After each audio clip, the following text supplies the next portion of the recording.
too. Me too. Me too.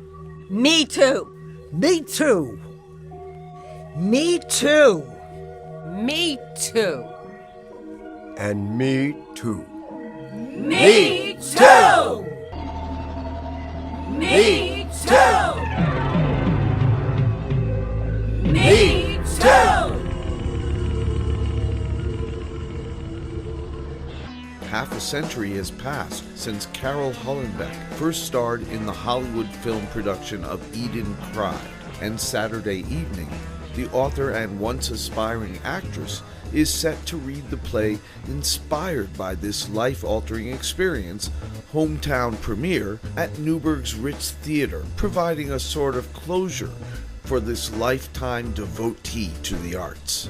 50 years ago, I had a Hollywood movie premiere. I was in Hollywood, strolling down Hollywood and Vine, when he turned and said to me, "Hey, do you want to be in the movies?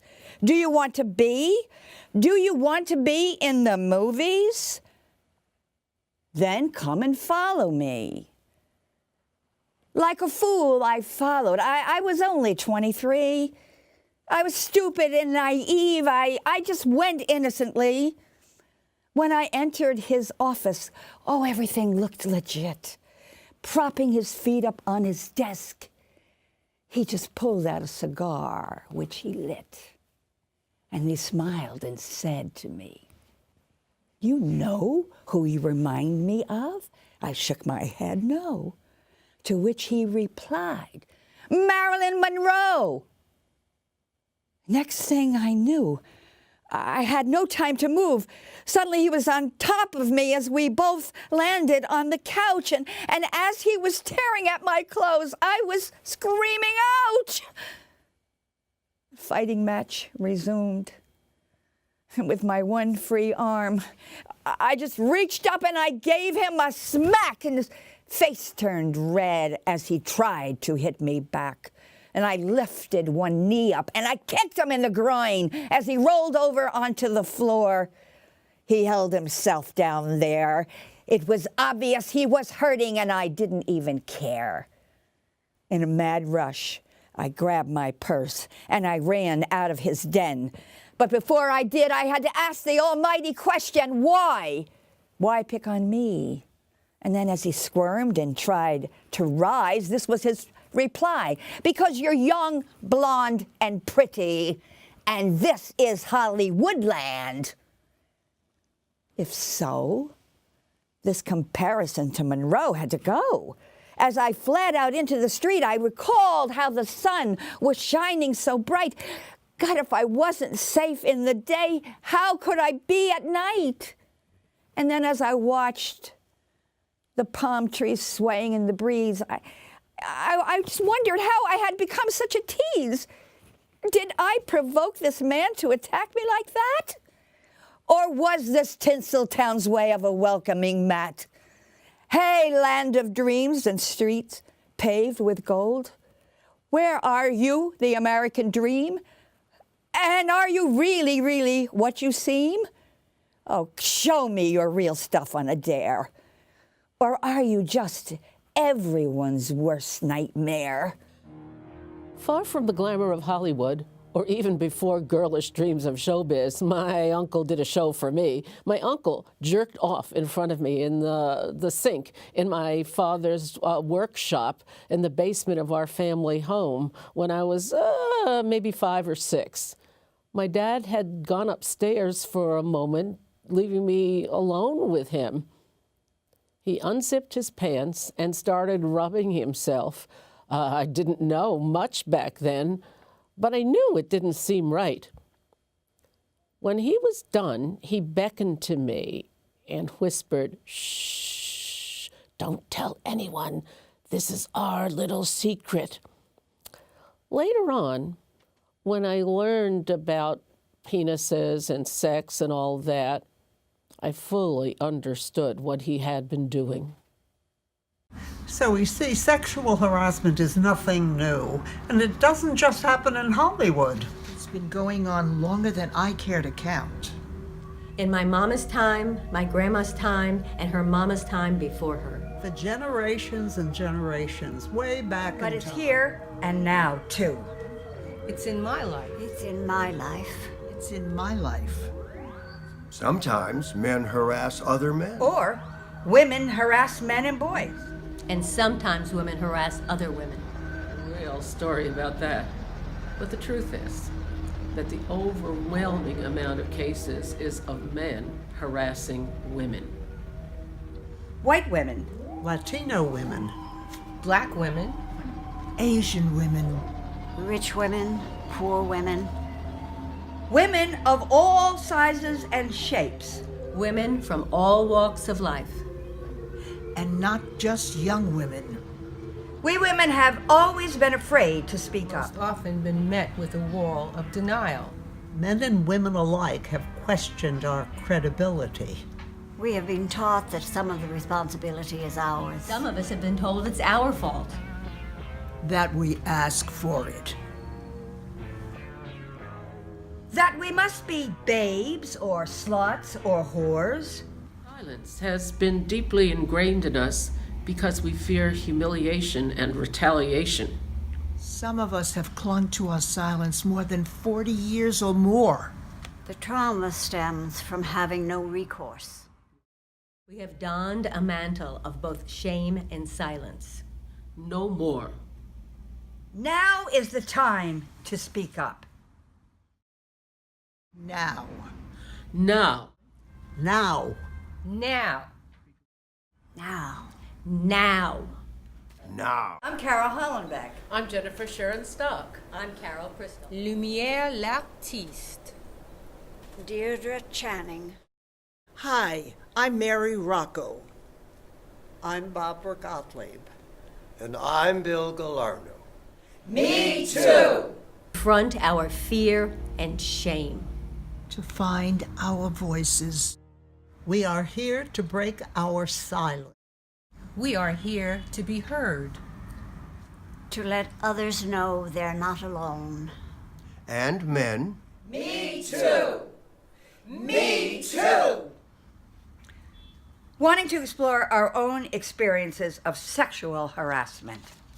In all their permutations and disguises. At what age it begins. And at what age it stops. If it does stop. This friend of mine is well into her 80s, and she told me she was fondled on the crosstown bus on the way home from church.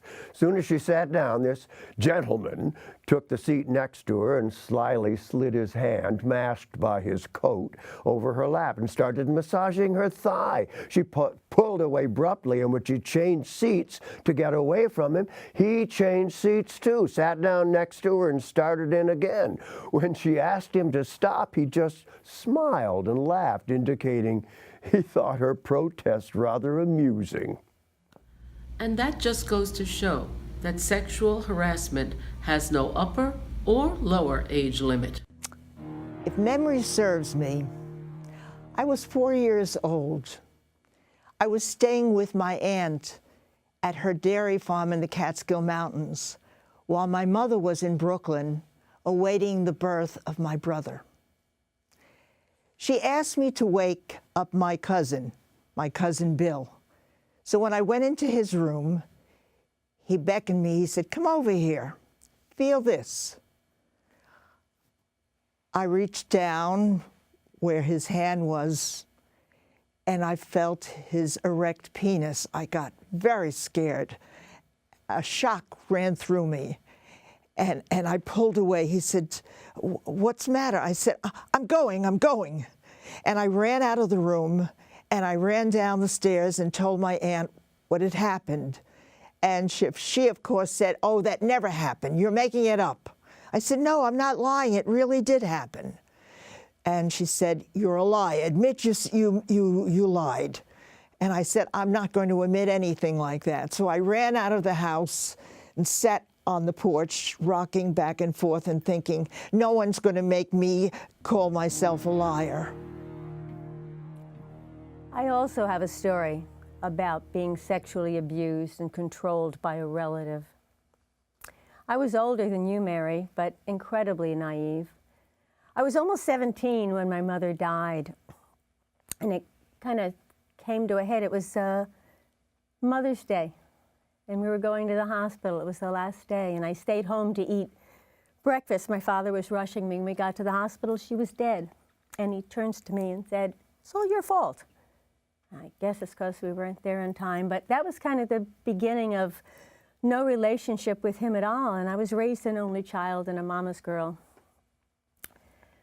So when my 28-year-old cousin came and said, I was a young woman now, isn't that great? I was so mature. I was mature, and he gave me attention and time and talked to me. Nobody else was.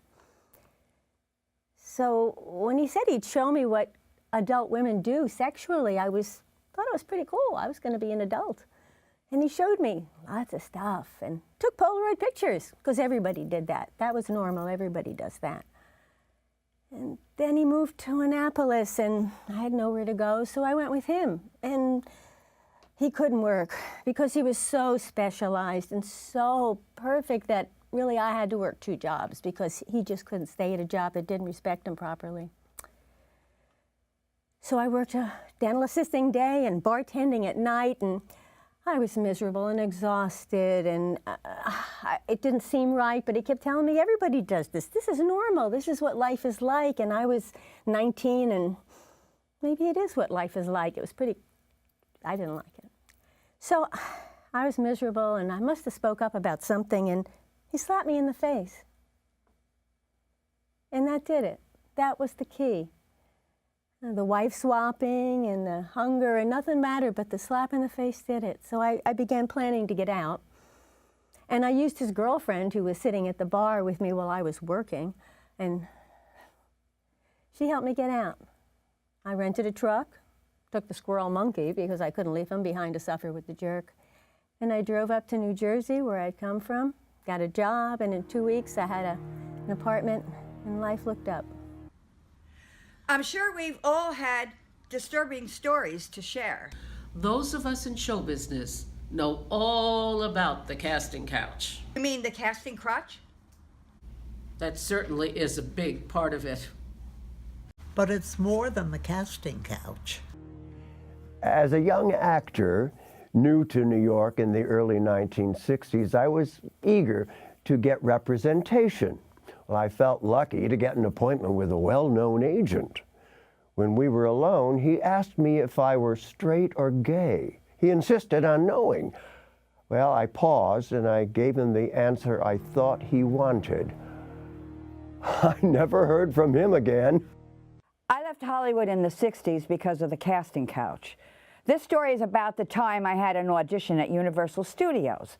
I was thrilled to be going there. But when I arrived to see the casting agent on the studio lot, I was ushered into its office. This famous agent squinted at me with his beady little eyes, and he asked me to change into a bikini that he casually just tossed at me, saying it was so necessary for the role. So I went into the other room and changed. No questions asked.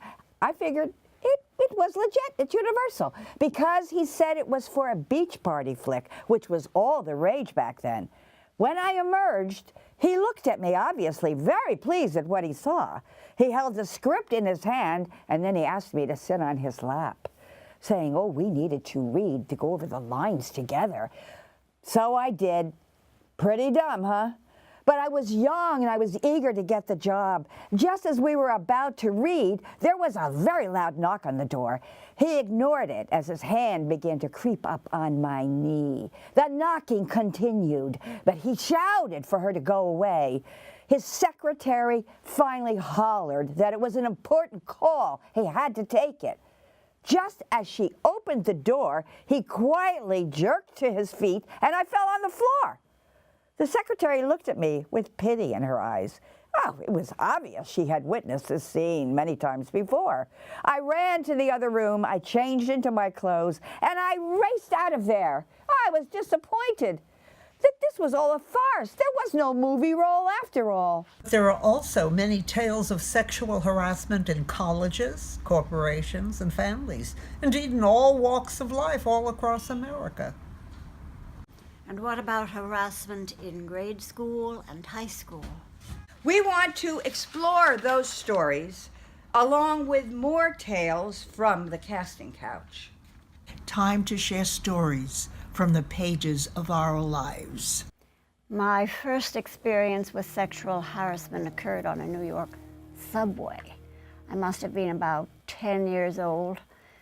It was rush hour. I was on my way to school. I was standing holding on to a pole, and a man behind me was pressed up a little too tightly. He was very busy rubbing up and down, but I was afraid to say anything. I did look around to see if someone would notice, but no one. No one seemed to notice, and we were surrounded by a sea of people. I looked pleadingly at a well-dressed businessman, thinking he might help, but no.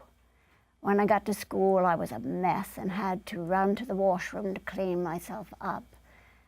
When I told my mother about it later, she said, "Why didn't you scream?" Then a couple of days later, she said to me, "Don't ever scream. Someone else who did just that got stabbed in the subway." The same thing happened several times, actually. On the way to school, on the very same train. And the question was never answered and remains, how do you react in a situation like this, in broad daylight, surrounded by people? About 8 years later, I was at the same dairy farm that belonged to my aunt. This was at the end of World War II. My cousin had been in the Army and he came back, and he brought along a buddy of his to stay for the weekend. I was spending the summer there with my aunt, helping her work the farm. This buddy seemed like a very nice guy, little shy, and I thought, well, why don't I take him around and show him the farm and show him what I was doing. I used to get the eggs from the chickens, which wasn't very easy, and then I would weigh them and I would put them in various cartons. So I showed him where I worked, and then as we got down to where the chickens were grazing outside, we stopped and looked at them, and I noticed that he unzipped his fly and took out his penis. I got a little nervous, but I didn't really show it too much, and I said, well, see over there, that's where the cows are, but we can do that another day. Let's go back to the house. And when we got back to the house, I didn't say anything to anyone. I didn't mention it to my cousin, to my aunt, and I kind of just avoided his buddy for that weekend. When I was about 12, I remember walking home from my friend Joni's late one afternoon. I had already started to develop and was wearing a two-piece pedal pusher outfit in brown and gold pineapple print. I had to walk past an abandoned nursery to get to my house. Suddenly, a man in a convertible pulled up to the curb next to me. I thought he wanted directions, so I walked up to the window. He had no pants on and was holding his penis. He said, "Do you see this?" I said, "I don't see anything," though of course I did. I kept walking, and he followed, hugging the curb, and again asked, "Do you see this?" Again, I insisted I saw nothing. He seemed disappointed. Then I just walked as fast as I could past the lot until I got in front of houses again and ran across the street to my house. Thank God he drove off and did not pursue me. And Applebee's stands where that abandoned lot was all those years ago. I have a story about something that happened when I was about 9. I was coming home from school on my own. We lived in a doorman building, so my mother thought it was all right. And one day, as I came home from school, a man followed me into my building and into the elevator. It was most unusual that my doorman was not at his post that day. I didn't pay attention, and as soon as the elevator doors closed, the man was all over me. When the elevator opened again, we had gone back to the ground floor, and the man pulled me towards the front door and the street. I was so stunned I didn't say anything. As he was about to leave the building with me in tow, out of the blue came my doorman and said, "Do you know this man?" I shook my head no and reached for the doorman. The man let go of me and scurried away, and the doorman shepherded me into the building. I shudder to think what might have happened if he had not appeared. In 1969, I went on my first European vacation. I spent 3 weeks in Italy, where I was told women could expect to be pinched. While in Florence at the Pitti Palace, I was alone in a gallery, bending over a table to examine an artifact. I thought I felt a pinch. Since I was alone with the exception of a one-legged World War I veteran who happened to be the guard, I assumed I had imagined it. I moved to another area where I felt another pinch. This time I whirled around quickly to come face to face with the guard, who smiled mischievously, and then I realized he was the culprit. Because of his age and physical problems, I decided not to complain, and instead laughed hysterically. Leg or no leg, he wouldn't have gotten away with that with me. I went to Italy. I kind of looked forward to being pinched. That kind of thinking just encourages bad behavior. Culture or no culture, maybe that's a part of the problem. When we let things go, men try to see what they can get away with. Judging by what's been in the news lately, oh, they have gotten away with plenty. Well, they have. Barbara's story is somewhat amusing, but it's much more serious when men come after us in the workplace. So after my mother had died, I was hungry, literally. The only food my father brought back into the house was restaurant food for himself at night, and he'd just sit there and eat it and not offer me any. So I was determined I was not going to die the way my mother did, all aggravated and abused by him. I went out and got myself a job. So I got a job at a deli. I figured, great, food and a salary. I thought I was really slick. But I didn't know it also came with harassment. So after the owner of the place backed me up into the oven a few times, all grabby, I just ran and wound up not getting the food or the salary. It's great when we're able to fend men off, but sometimes we're not able to. Back in the 60s and 70s, many men thought that if they treated you to an expensive night out, they were entitled to sex. One of my friends said, "I'd rather have the money." But of course, none of us were really what we called $100 girls back in the day. Not all men are monsters. I support, respect, and appreciate women. You're right about that. If more men were like you, the world would be a better place. That being said, sex, when it's shared in a loving, kind atmosphere, can be very fulfilling and nourishing.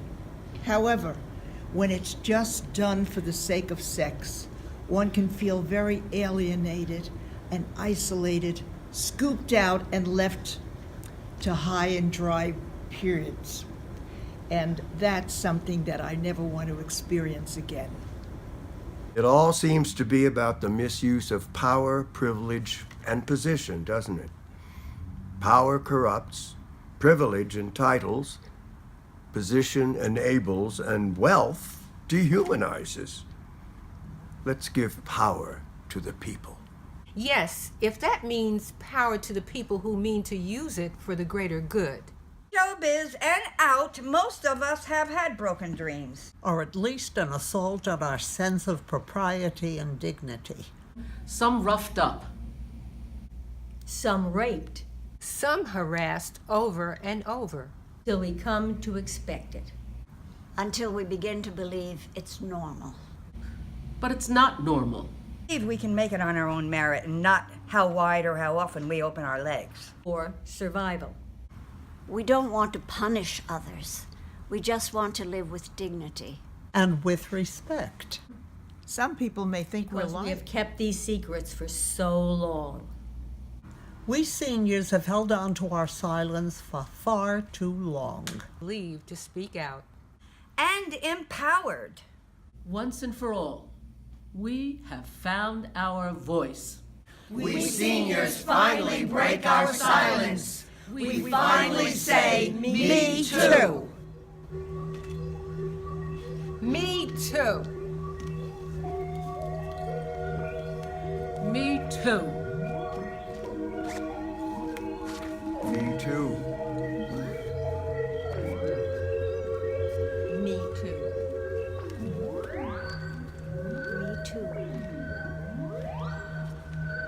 Me too. Me too. Me too.